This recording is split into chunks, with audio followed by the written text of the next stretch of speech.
Here. Full house, we love it when that happens. So if we could all now please rise for a moment of silence and a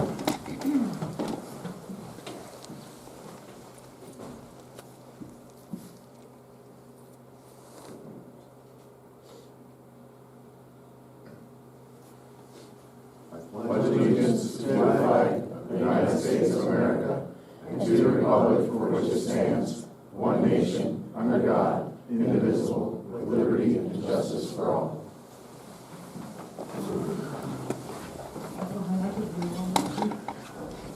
Thank you all very much. Tonight we have a special presentation brought to us by Sanitation District Number 1. I'm going to speak tonight if you don't mind. No, we don't mind at all, sir. I'm Adam Cheney, Executive Director with SD1, and that's some of you in the room. I think you've had some conversations in previous meetings about our programs, but tonight I'm really going to cover a video that we produced, and it's in response to, over the last few years, our storm events seem to be getting larger and larger. They don't seem to be, they are getting larger and larger, inundating assets that previously weren't inundated with water.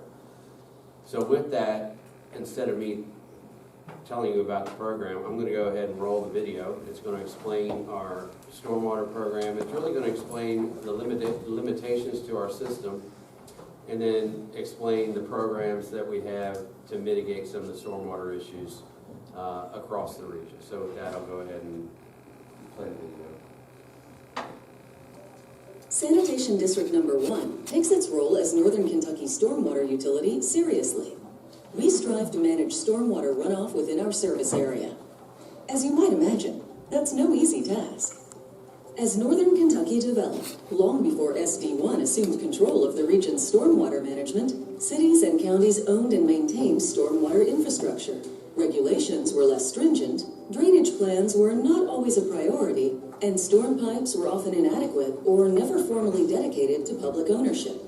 The result is a storm system that has a mix of privately and publicly owned infrastructure that can become overwhelmed by wet weather events in some areas. Depending on a neighborhood's topography, that could lead to floodwater that ends up in yards, or worse, inside homes. Fast forward to 1999, when federal stormwater regulations were passed requiring cities and counties to meet certain minimum stormwater runoff standards. Since Northern Kentucky's cities and counties had different stormwater practices, and because stormwater runoff doesn't recognize political boundaries, community leaders felt a regional approach to federal stormwater permitting was the best solution. After several years of consideration, SD1 became a co-permittee in 2003 with over 30 cities and counties across Northern Kentucky to administer federal stormwater permitting responsibilities. During the study period, it was also determined that a regional approach to stormwater asset maintenance was needed. Interlocal agreements and subsequent asset transfer agreements were enacted between SD1 and co-permittees outlining asset maintenance responsibilities, with the first assets being transferred to SD1 in 2009. The transfer agreements require SD1 to maintain assets at the same level of service as when they were transferred. There is no mandate to expand stormwater infrastructure throughout the system to meet current stormwater standards, as space and financial limitations would make this impossible. Because of our region's development history and the spatial and financial realities associated with stormwater management, regional flooding issues can only be mitigated. They can never fully be eliminated. Just like bridges have weight limits, our region's stormwater system, even after improvements have been made, cannot handle an unlimited amount of stormwater flow. The goal of the stormwater utility is to mitigate stormwater runoff issues as much as possible, while keeping the costs associated with stormwater management reasonable for all customers. Because the stormwater program and its associated fee structure have not been fully understood by a large segment of our community, ongoing efforts are being made to clarify SD1's role as the region's stormwater manager. Although SD1 is not obligated to expand pipes to meet current standards, we strive to mitigate the highest priority flooding issues across the region based on resource availability. In order to achieve this goal, SD1 developed a priority matrix and a clearly defined scope of the stormwater utility in 2018. The priority matrix prioritizes all stormwater-related issues SD1 is aware of throughout the region. This is done by ranking potential projects against all other projects based on risk to public health, property damage, and the environmental impact. Once projects are prioritized, the SD1 board determines which projects, if any, will be funded through its annual budgeting process. The scope of the stormwater utility establishes level of service standards for projects that have been identified through the prioritization process. In general, SD1 strives to meet the same standards as new development. When new development standards cannot be met because of space or financial limitations, the scope allows for a level of service to improve the problem to the maximum extent possible. Co-permittees often have specific stormwater issues that are important to their municipality, but do not rise high enough on the regional priority matrix to warrant SD1 funding. For these cases, SD1 offers several funding programs to help mitigate their specific stormwater-related issues. These include public and private cost-share programs. It's also important to remember that our region's stormwater system is complex and dynamic, and even after improvements have been made, it cannot handle an unlimited amount of stormwater flow. When the system is overwhelmed by heavy rainfall, overland flooding, or the risk of basement backups may still exist in some areas. Given these realities and limitations of the region's stormwater program, SD1 established the Backup Assistance Program in 2017 to bring immediate relief to property owners who face sanitary sewer backups caused by significant rain events. SD1 strives to eliminate all sanitary sewer backups and highly recommends all customers experiencing backup issues contact SD1 immediately to apply for funding to install a backflow prevention device. Property owners should also consult their insurers to determine the proper type of coverage to protect their assets.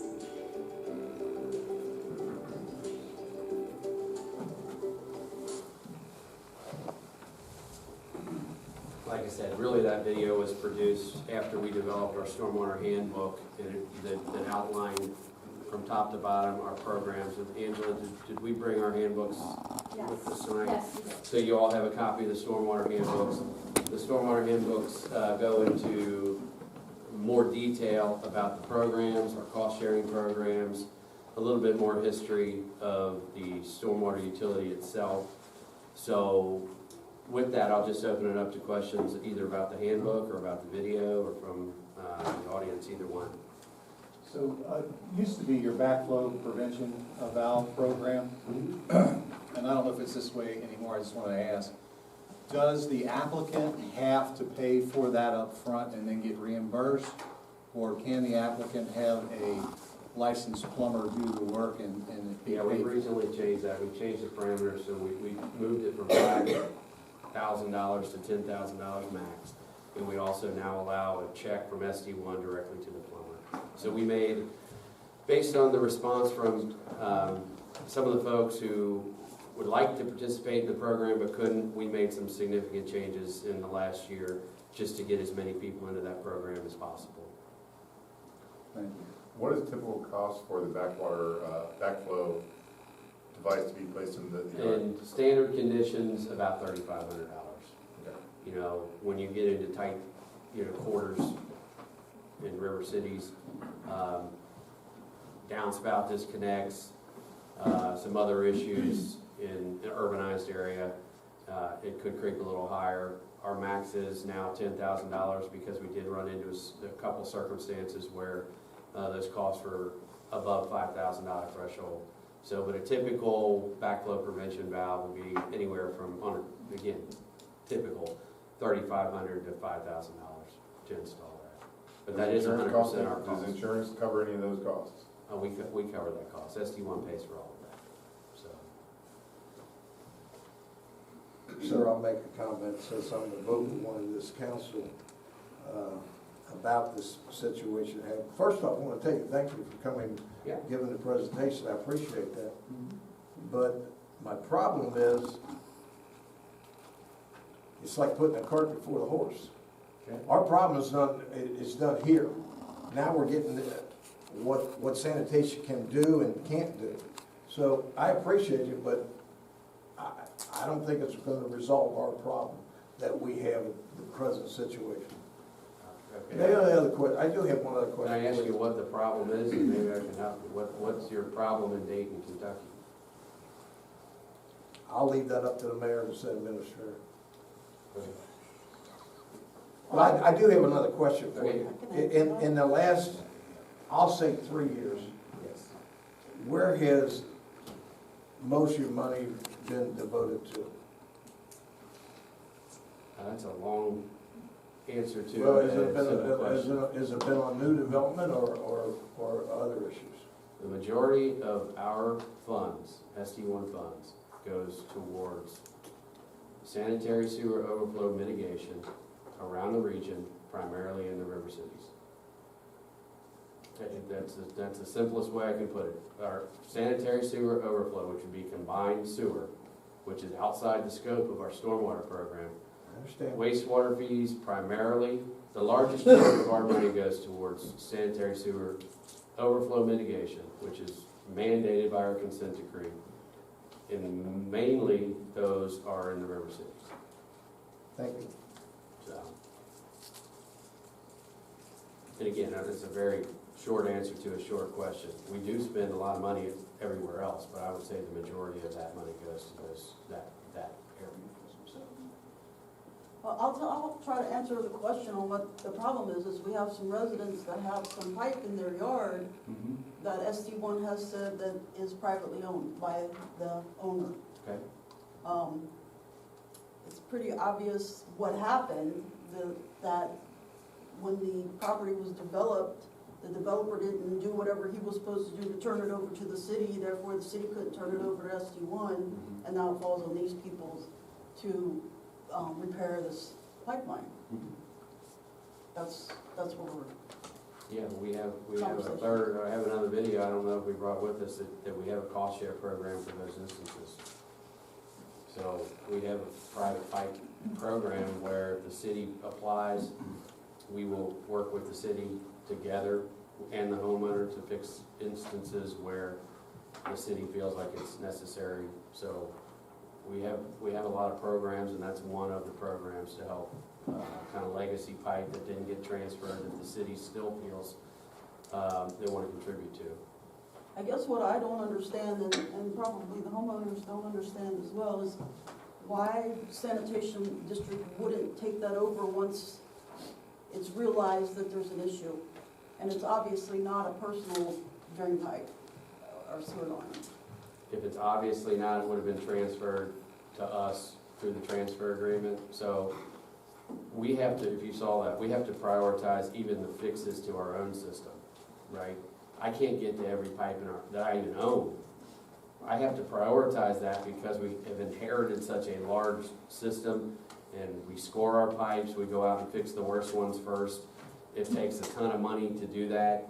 We can't do it overnight. There is limitations, and of course, limitations on how much we can charge folks. So we prioritize the best we can. We get the worst pipes fixed first, but I still can't even fix the pipes I own. So asking us to fix our own pipe and then pipes we don't own is kind of a tall order. So we're doing the best we can with our own pipes, but to ask us to fix private pipes that were never transferred to us, that's the reason that we can't do that. However, we have recognized that that's an issue, and we want to help as much as possible, and we want to leverage the funds to help as many people as possible. And we just set this program up last year for this reason. We understand there's a lot of stuff that fell through the cracks. We want to help in every instance possible. But we also have to be fair to our ratepayers, right? And if you're a ratepayer, I can't go fix pipes that I don't own. But I can help folks who have stormwater problems because I think that's our role in the community. So that's the answer to your question. We have an unlimited amount of pipes that need to be fixed. Because once they get fixed, we go to the next group. And by the time we get through that system, the ones we fixed 10 or 20 years ago have new repairs that need to be done. So it's just an ongoing perpetual cycle. I think you all understand that part. So how do we ever know how many in the city, and in any city, are like that? I mean, when you buy a home now, do you have to have an inspection on the pipelines that are in your yard? It's Make sure just you like don't your know? air conditioner, it's just like your roof, it's just like anything I else. don't think anybody's ever thought of checking. Well, that's why I'm here, to be sanitation honest lines. with you. We need to start communicating this. I mean, you know, for a long time, we've just kind of been SD1 and we're gonna put our head in the sand, and when this stuff happens, we're gonna tell you it's not our problem. Those days are over at SD1. We're out in the public, we're trying to talk to folks, we're trying to let them know what we can and can't do. That was the purpose of the video. We're trying to let you know what we can and we can't do. But part of the messaging is, yes, if you buy a residence, you need to be aware. Even if there's a drainage pipe in the backyard that the developer put in, right? Very few instances of folks have that issue, but everyone has a lateral. Everyone has a lateral that comes from their house to the street to a public sewer. That's your responsibility as a homeowner. So when you buy a piece of property, you need to check the easements, you need to check your laterals, and it's just buyer beware, unfortunately, in these instances. But this isn't a lateral coming out for their property. This is a storm sewer going across their property, coming down up the hill. The 14 inch? Well, my question would be, why didn't the city take that over, we wouldn't be having this discussion? If the city would have taken ownership of that, The house was built in 1959, I couldn't answer that question. well, you understand my point. Right, I do, mean, but I just. honestly, I mean, if you're concerned about it, the city should say, okay, well, I'll take over ownership of it, and then we'll work together, and then you can transfer it back, but we can't, I mean, that was a message in the video. If it were a private pipe that was not inherited by the city never maintained it, we can't take ownership of it. That's, the legal document is a transfer agreement, and it listed all the assets. We can't take ownership of it. So If I don't own it, I can't fix it, unless we do the program that, I think Angela outlined to you. So are you saying if the city takes ownership and we don't do anything to it, then we can give you ownership? No, we will only take ownership if it meets our specs and our standards. So you would have to fix it and make it to our specs and our standards. You all had one shot at transferring it sight unseen, and that was back when we had our transfer agreements with every city in northern Kentucky. Now that we understand what our system is, we only accept assets that meet our standards. So the latest, that would have been 2009? That would have been probably the last transfers, 2000. So anywhere between 2003 and 2009, 15 years ago, whatever, we would have made that request. Well, you would have put that in the list of assets that were transferred, and we would have accepted it. Sight unseen, carte blanche, we would have taken it. Sir, I got a question for you.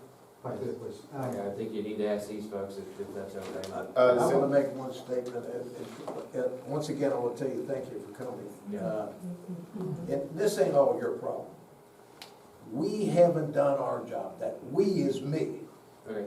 I've sat on this council, and what the project that we're talking about, been going on for 6 years now.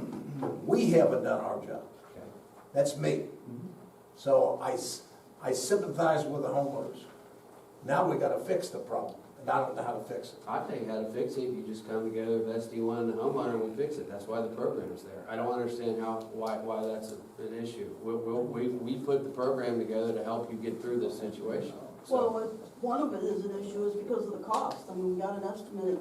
No, Oh, our estimate is totally different from Oh, fixing one. never We're just putting never in mind. a new one. now, we'll be clear, if we did do that, which I think is the right way to do it, we would not take ownership. We could take a fix, okay, so if you wanted to upsize it, make it to our standards, put it to our standards, we would own it, but that would be under a 50-50 program, wouldn't be under the homeowner project. If you want to just put a Band-Aid on it, we contribute to that too, to just help solve the problem. So you can do smaller fixes, you can do whatever you want. We're not asking the questions, we're more of a grant. If you feel like it's important to you, we'll help you fund it. There are certainly some restrictions to the program, but they're pretty minimal. So, can somebody help me and tell me, other than the cost, why this can't be done through our private pipe participation program? I'd imagine that homeowners weren't expecting that cost. I mean, any cost beneath the ground for a 36-inch pipe to go on their purvey. Can I ask a question, Mr. Lentz? Have you gotten an estimate? No, I have not, actually. I did reach out to SD1, and actually Angela's been a good ambassador for SD1. She does an excellent job. She does, thank you. I think part of the problem is that the 36-inch concrete pipe that takes all the water off the top of the hill of Dayton Pike. There's an obstruction there or a blockage there. I think Michael Giffen has given me some information from SD1 back in 2017. They feel as if there was some flow through the pipe, but on heavy rains, that 36-inch pipe isn't taking all the water.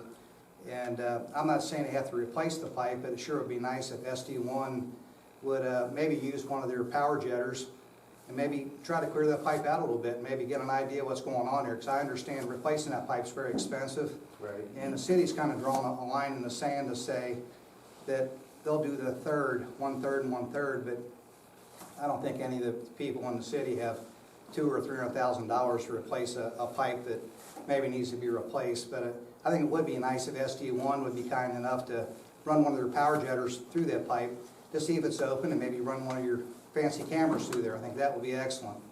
Well, at last council meeting, you said someone was coming the next day to run the Yeah, camera through. CME did run through the my branch line to make sure it was open, but they didn't have the equipment to run through that 36-inch pipe. I think it requires some kind of a special camera on wheels, and that pipe had a lot of water in it, and they couldn't run their camera through it.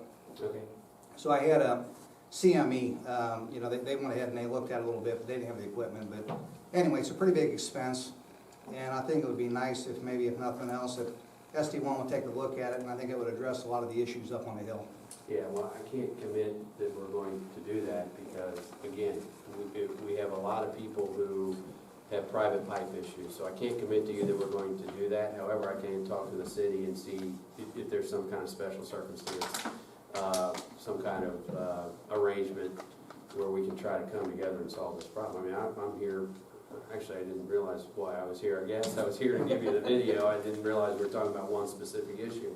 But again, I'm not going to commit to fixing or inspecting or jetting any private pipes tonight, because as soon as I do that, everybody and the brother's going to want us to come out and fix, jet, or inspect the private pipe. So I just want to be clear, and I wouldn't tell you, I'm not going to, I just want to be honest, really. I just think it's some time to be, you know, straightforward about what we can and can't do. At the same time, we are a stormwater utility, and we want to help, don't get me wrong, but I think it would come through conversations with the city rather than private homeowners.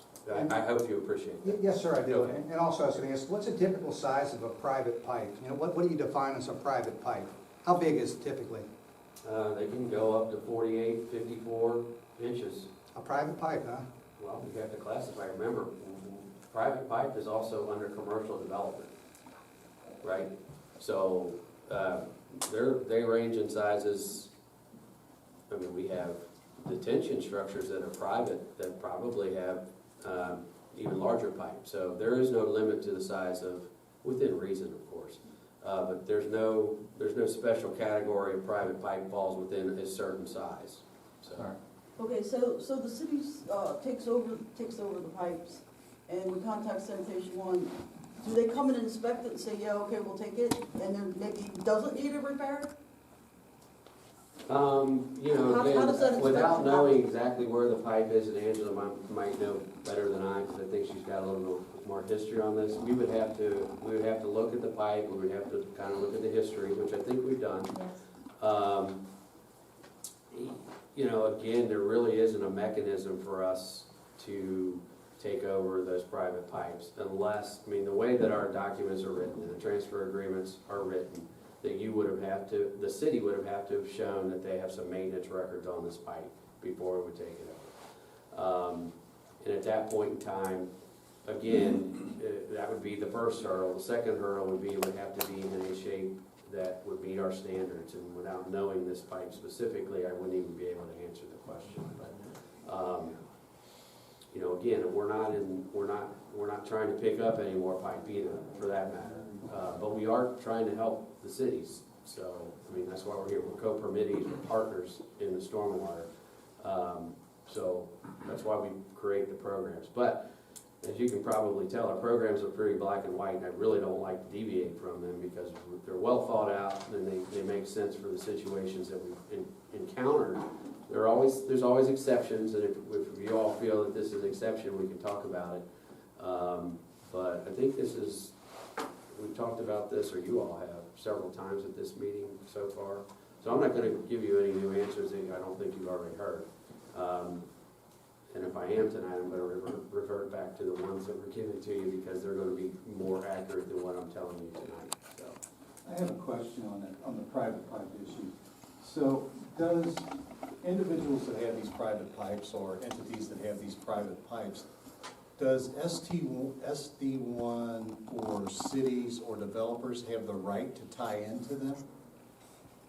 No, I mean, it would have to have the permission of the private owner. If they're private pipes, you would have to have permission from the private owner to tie into those pipes, yes.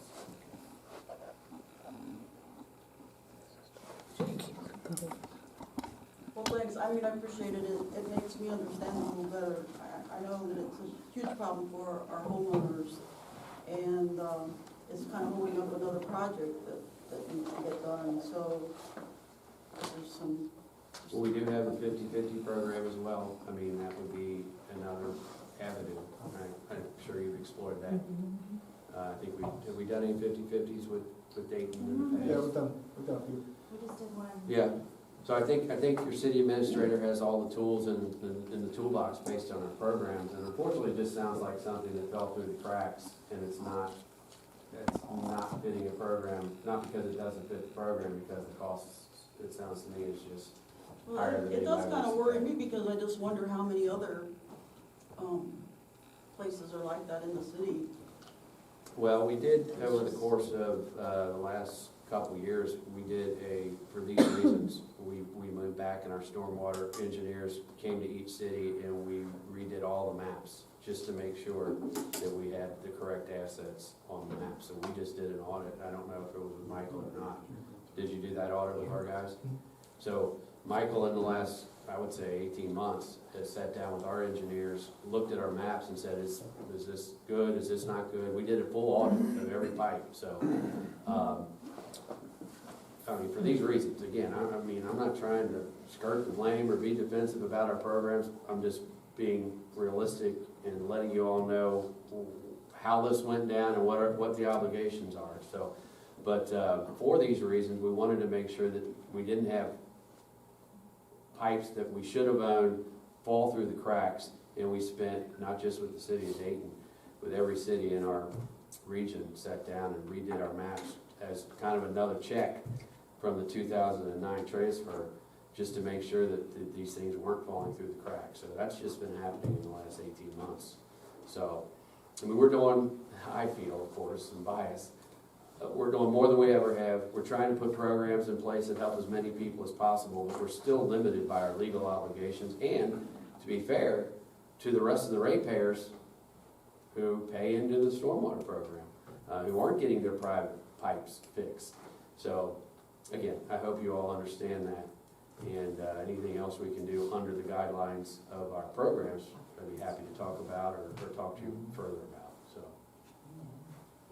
Adam, if I could just add, our maps are readily available on our website, and you can scale in and you can go through the layers and you can see what's in your community. The private pipes aren't marked on there, but you can at least see the public assets, and then the transfer agreement is included in the packet of information, along with the letter regarding the audit, and there's some contact information on that letter or you can contact me directly, and we can provide you with the map that shows you where all the private things are, if you want to see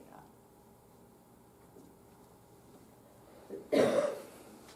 I've got a link on our website under residents and community that links directly to the SD1 stormwater assistance program, so that's available on David's website as well. Okay. Does anybody have any questions outside of the specific, anything else on the video, any other questions from the audience on anything else while I'm here? I know you asked for both council and administration's questions. Does anybody else? I know you also asked for public questions. I want to make sure if anybody from the crowd has any questions. Anybody out there want to ask any questions to SD1? So, the question was earlier, the gentleman over here mentioned about SD1 tying into the private line, Yes. and you said it's not possible. He asked if the private pipe could be tied into. And you said no. Without permission. We can if we have permission to tie into. Okay, private pipe. well, the so-called private line that's up on Dayton Pike is having a problem with water issues. They, SD1 tied new catch basins into it, where they get the permission from. Nobody knocked on my door if it's my pipe. I'd have to see, Angela, you have a, They're not, Background. there is 3 sticks of public pipe underneath the right-of-way. For the most part, any pipe that's under a right-of-way is a public pipe, because it's under the So right-of-way. you telling me that 36-inch line through there doesn't have a right of way? So we don't like to crush it. It's fill not it a in. public right-of-way. The catch basins that you're speaking of at Chateau? is Yeah, what you mean? I'm talking about the private 36-inch private line through my yard. If there's no easement for it, that means I can bust it up, fill it in, I ain't gotta worry about it no more. I'm done Right, with it. you can do that if Okay, that- that's all I if need you to would know. like to do that. now, it's free country, you can do what you want, that doesn't mean there's not repercussions for that, and I'm not My talking. lawyer advised me to go ahead and do it, so we'll do it. He's got my back, so whatever it does. Well, again, that's why we set up these programs, but, I mean, we don't wanna be adversarial about this, but the difference between a public right-of-way, so a public right-of-way is, the right-of-way is where a street or a sidewalk for the public use comes through. But if there never was a right of way to put this 36-inch line in that doesn't belong to nobody, it's mine. Okay, you're confusing right-of-way to easement, right? We don't have an easement because it wasn't a public pipe.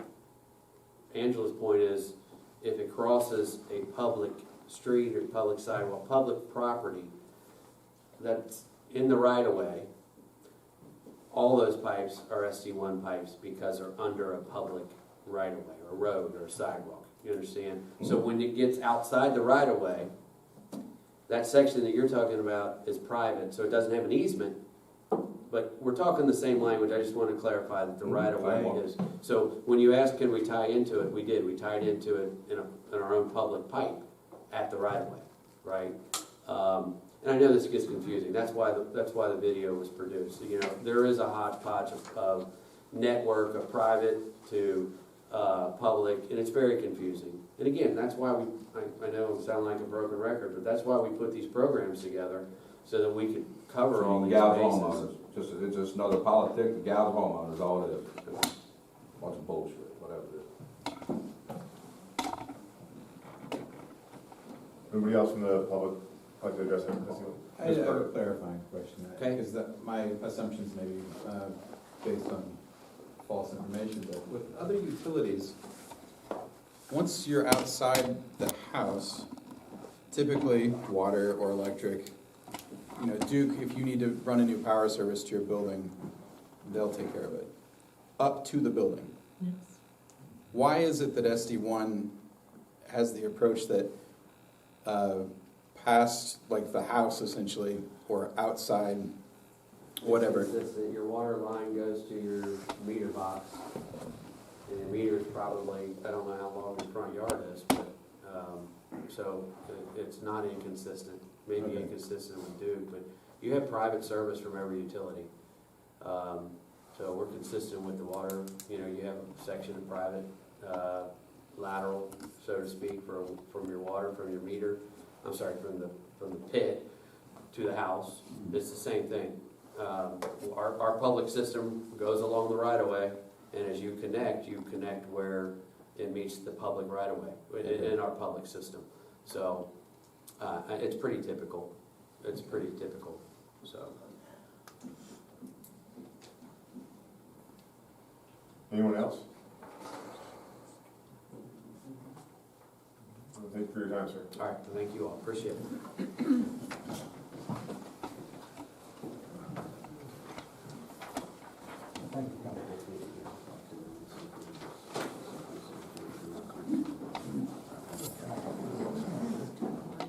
And off the agenda, we'd like to move along to the department head report. So first up, we'll ask Chief Hatfield about the Dayton Police Department. You have my report for the month. Yes, sir. And your last month, I think it's been pretty steady. I haven't had too much going on, pretty much at all. I don't say the Q word, but I didn't have anything to add to it. So if you guys have any questions. Any questions for the police department? Well, thanks, sir. Thank you. Going with first responders, we'll go up to Chief Atkins for your fire department report, sir. Thank you, Mayor. You all have our report, not a whole lot to add to it. We've been busy, so in fact, I just cleared a fire. On the way here, we had a fire this afternoon in Bellevue, so we just cleared that on the way to the meeting tonight. Not a whole lot else to add to my report. Everybody safe in Bellevue? Absolutely. It's good to hear. Always did your job, so, as always. Any questions? Anybody have any questions for Mr. Atkins? Easter egg hunt, April the 7th, no wait, 4th. We need a ride to the park for the Easter Bunny. You know, we take care of Santa. I'm not sure the bunny's on the list. What's the date? April 4th. April 4th. Saturday. We will make that happen. Thank you. You're very welcome. Any other bunny or non-bunny requests for the chief? We need a bunny. Do we? Need a bunny? If need be. I haven't called Cam yet. He's the best. He's the best bunny. Anybody else for fire department? Thank you very much, Chief. Thank you. Mr. Yoder, with your economic development report, please, sir. Yes.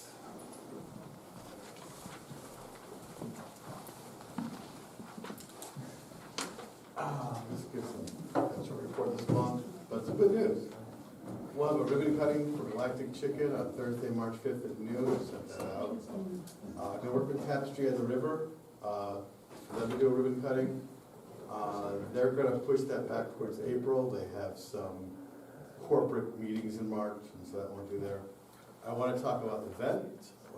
Hickory Dickory Dog Vintage Candies and the Main Street Board are going to have a winter festival, a family fun festival with games, a bouncy house, people dressed up in Wizard of Oz costumes on Saturday, March 14th from noon to 5. The parking lot across from the city building and the First Baptist parking lot in there. So we're all working on that, and so if you have friends and young ones or just young at heart, please come on out. The Main Street Board is working on plans for updating the Dayton Flea for 2020. Looking to see if we can get some produce vendors in here. We'll meet with some of them soon. Our grants are moving forward. Bar, we had a meeting last month, and at there we approved a handicap ramp for 304 6th Avenue, the new doctor's office going in there. So that's been approved, and I would expect to see that go in. And the next thing we have going for them is they're going to be putting the windows back in that building. So I'm waiting for those designs to come in. They're talking about taking out the vinyl siding that blocks them currently up and open up with picture windows like they would have been originally. So that's going to end up being very nice. So a lot of other good activities, building, selling, and stuff like that. So I expect a lot of activity this spring.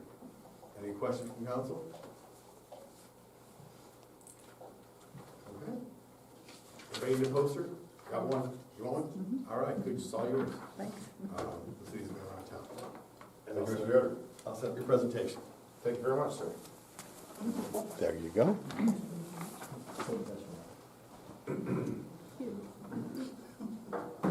Now on to the mayor's report. Forgot somebody. Code enforcement. Mr. Lau, my bad. Okay. Very important, one of our favorites. So, Mr. Lyles, with your report today, sir. Thank you. I sent everyone a copy of my report, just a brief summary. There were 53 letters sent out for the month of February, 36 for violations and 17 for citations. There were 29 cases that were closed for the month of February. I wrote 18 parking tags and towed 5 vehicles.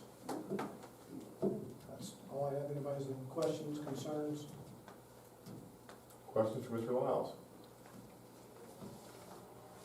Actually, I do have a question. Yes, ma'am.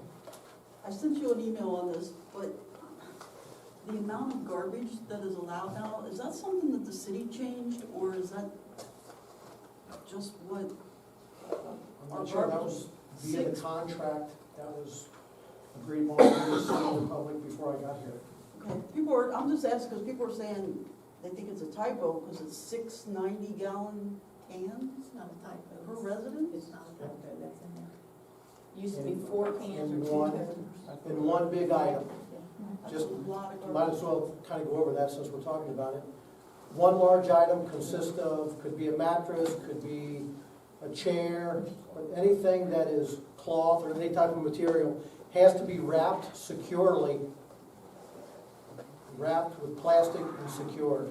Whether it be shrink wrap or plastic, you can get those at the city for your mattresses and for your couches and chairs, and you only pay what it costs the city. So we have those. Really what you have to get is just make sure you get the tape to secure those items. And so we do what we can, but it is 6 90-gallon. And we ask that people get those containers. That's the problem. When you put your 4 or 5 white 13-gallon bags out and you lay them on the sidewalk, the dogs, the cats, and the birds, and everybody gets to them before the garbage people, and then that's when we end up sending out a citation. So we just ask that everybody purchase containers. That's a requirement of the ordinance. Does sanitation give a resident one? I I'm remember sorry? getting some free cans in the past from the From garbage. Republic? Yeah. It's like $3 a month. Phil, can a resident can call for a special pickup, can they not, if they have an unusual? They can call Republic. Now, if they may have 2 or 3 large items, Republic may say, okay, as long as they're secure, we'll go ahead and pick them up. And then they may not. There is usually a cost associated with the special pickup or even a larger pickup for that particular day. So if they're coming on the day that's assigned, whether it be Wednesday, Thursday, or Friday, they call Republic, get the number at the city building, we'll provide that. And it really just depends on what it is. Thank you. Any other questions for Mr. Lyles? Thank you very much, sir. Thank you. Now can I move on to the mayor's report? Sure. Well, hold it. First of all, I want to say, probably noticed that I have some eyes looking up here. And that's because Mr. Baszler here and his folks have made an amazing project going on in the city of Dayton, which is called All Eyes on Dayton, Kentucky. Or if you find on social media, it's hashtag All Eyes on Dayton, Kentucky, or KY. So we're placing eyes around town. So you'll see them around town. It's going to be a fun little project. So feel free to take pictures, post them, and make sure that we, during the month of March, that all eyes are on Dayton, Kentucky. So it's for the eyes of March, correct, Mr. Mason? That's correct. Awesome. Fun project, and we're excited to be a part of it. Second of all, I want to point out that in the last month, the city has worked with other cities such as Bellevue, Newport, and hopefully sooner or later Fort Thomas on water, storm sewage removal. So the same things we were just talking about with the SD1, we're working with a engineering group to make sure that all water that's coming off the hill, coming towards our river, is being properly dispersed. There is a decent program that we're trying to enter with those folks to make sure that Dayton is being represented with some dollars that are available. So more to come later, but we have been working very closely with these entities to make sure that we have proper stormwater removal. Lastly, for my mayor's report today, I want to point out a presentation Mr. Yoder has posted up there on the board here. And this is something that's very important, I believe, to everyone in the city concerning Route 8. So in the last couple of weeks, I went down to Frankfort, Kentucky, met with Secretary of Transportation, Mr. Gray. I met with Senator Schroeder, Representative Rachel Roberts, and spoken to the Governor, Andy Beshear, concerning some major concerns that we have concerning Route 8. So the way I presented this presentation to all those folks is in 2 different directions. One being urban and the other being rural. Urban would be, what we see right up here is a 0.48 mile stretch of land that goes from Clay Street all the way down to the end of the flood wall, and then rural goes beyond the flood wall down to Fort Thomas's land. So the state is obligated to make sure that all those land, or all those roads are navigable and taken care of. We do not believe that the state has done a good job in the past of taking care of those.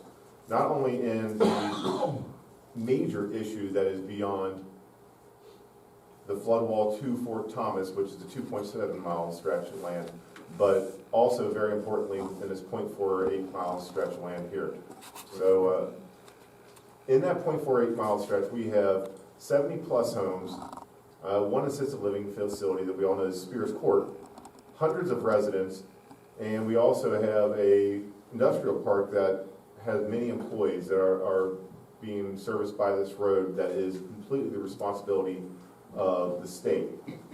So what we're asking the state is for them to make sure that they're not thinking of that road all the way down to Fort Thomas as one road, but making sure that those folks are taken care of. Mr. Yoder? So as you can see here, this is 4th Avenue. If you drive down it, your shocks better be good. You might want 4-wheel drive, and it's just not taken care of. So that's my foot right there. I have a size 14 foot. It fits well in my mouth sometimes. And this is a massive pothole that the state has not taken care of. There's another one. I don't think the video works on this one. Yeah, that's fine. Now we're in rural. So, all right, so now moving on to the rural. So that piece right there was between Clay and the flood wall, completely neglected by the state. Now, as far as the rural piece of land, it connects Dayton all the way down to Melbourne, Kentucky via Fort Thomas. It's considered a state route and a business route due to the slippage of the road. I think we all agree in this room that that road has basically been abandoned by the state. It's a massive landslide that we have not had any type of state assistance in over a year, and it's completely disconnecting our citizens from other communities, which is causing a business impact as well as a traffic impact between us trying to move around. So what I'm asking for the state for is that we begin discussions on what are we going to do with this. It's a $60 million projection cost. So we can't expect for that to be the immediate ask to fix, but we have to ask the state to start these conversations. As you can see, that is a state road.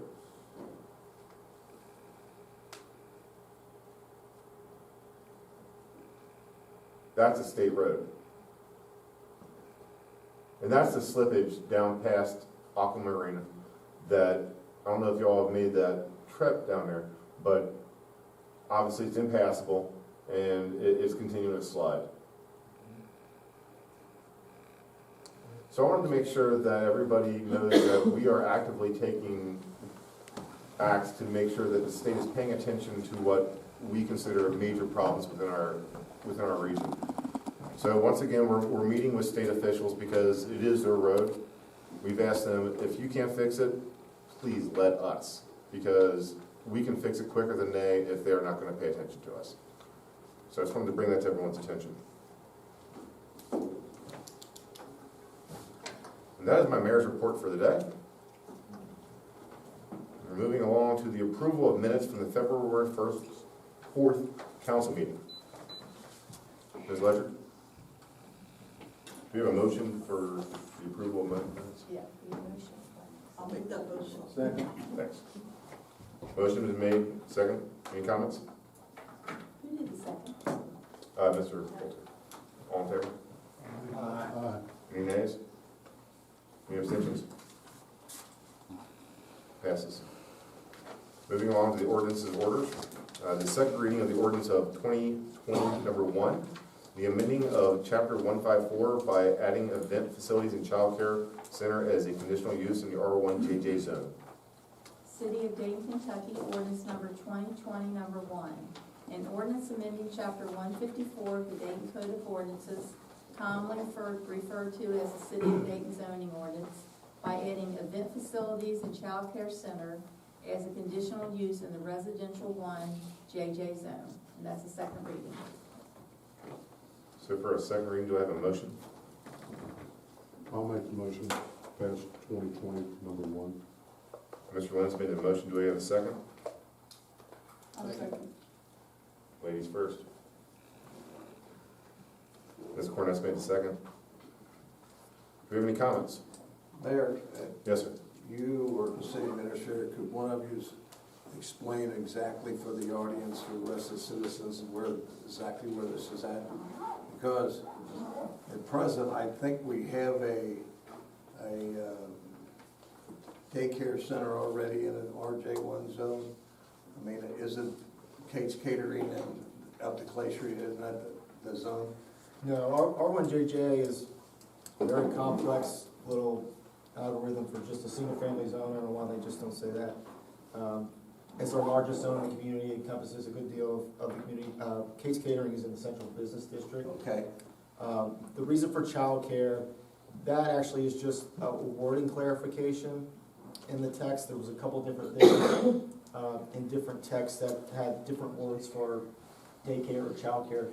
So what this ordinance does is it defines them specifically. And the event centers is the same thing? No, event center is an addition. So as you know, we've been working for the last couple of years on trying to figure out a way to breathe life back into some of these commercial properties that are in single-family zones.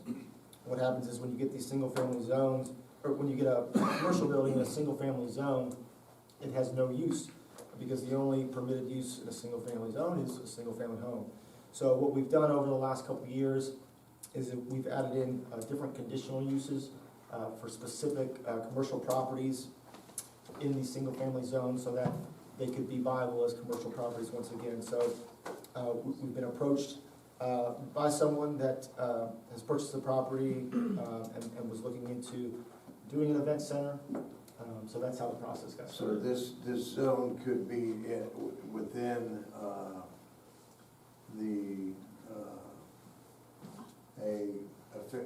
warehouses, right? It's a conditional use, so meaning any request for a conditional use has to go before the planning and zoning board for approval. But it's even a little bit more rigid than that. It has to meet, so in this case, a bed facility has to meet certain specifications in terms of square feet. Not just, you can't just turn any house into an event center. Where do you find the description of an event center? It should be in the text, is it not? I believe it is. Event facility, a facility rented out for private events, whether family group or corporate in nature, where access by the general public is restricted. Term events facility does not include nightclubs, dance clubs, eating and drinking places, universities, church, any use open to general public, any use for which tickets are sold to individuals or groups, private clubs, fraternities, or sororities.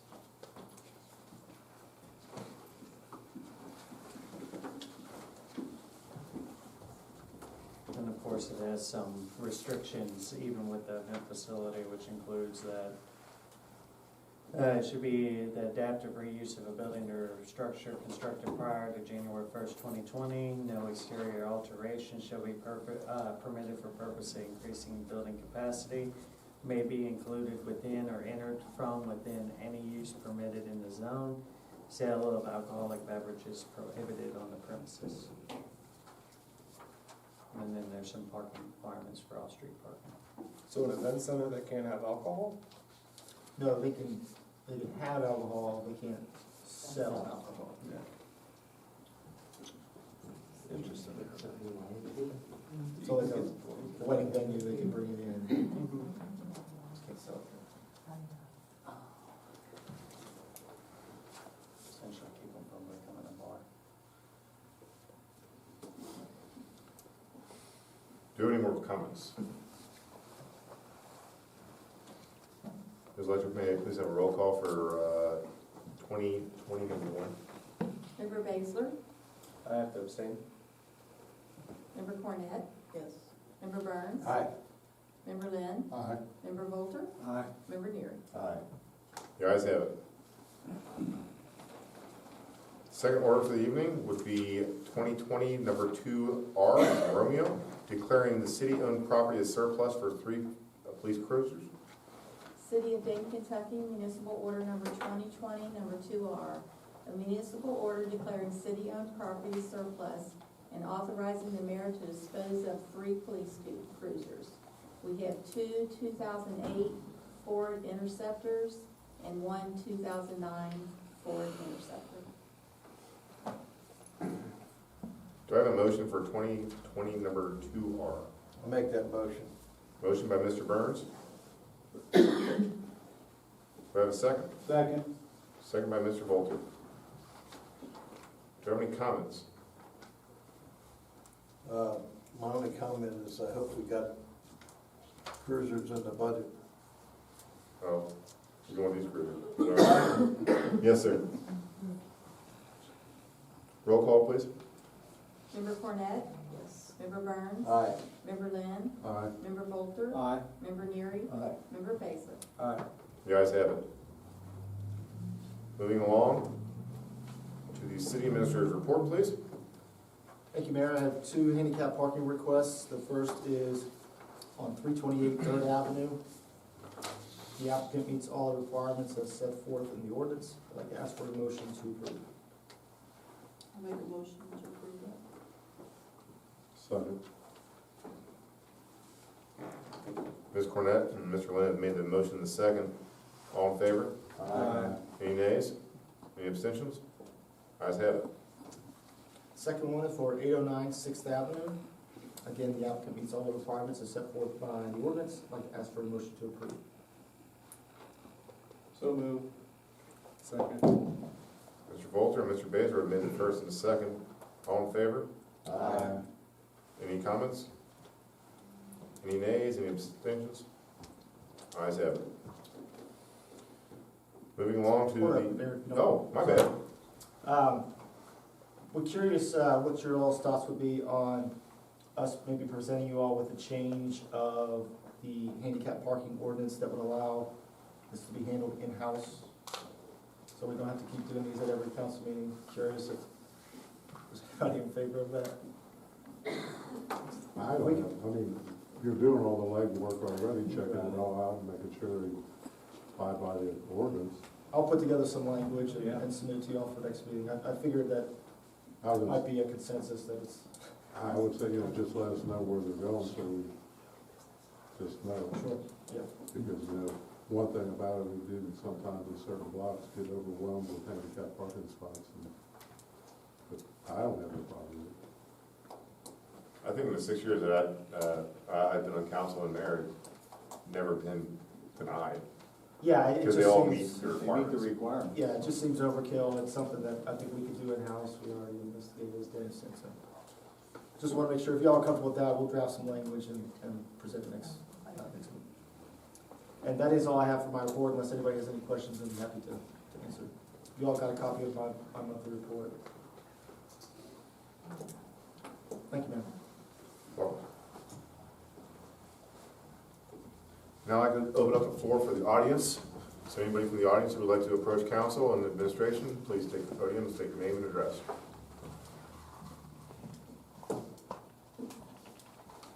Going once, twice, closed.